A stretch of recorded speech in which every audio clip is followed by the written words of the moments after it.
Imyidogo ibandanya kuba myinshi ku benegihugu biyunguruza bava mu gisagara ca Bujumbura baja mu gihugu hagati.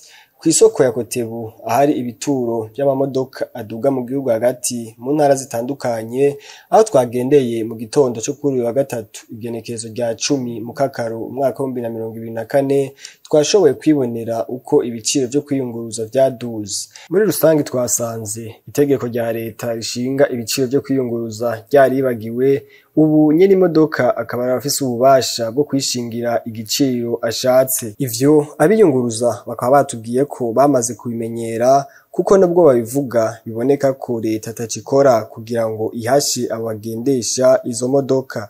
Kuri uyu munsi wa gatatu abaduga baja mu ntara ya Gitega bariko barihishwa amafaranga 30,000, aho bamwe muri bo bakaba batwiganiye ko uyu munsi ho bigendeka, kuko hari igihe abagendesha imodoka babarihisha amafaranga agera ku 35,000 canke 40. Ibukeye mu ntara ya Muramvya hategezwa kurihishwa mu mategeko amafaranga 5,500, ubu bariko barihisha amafaranga agera ku 13,000.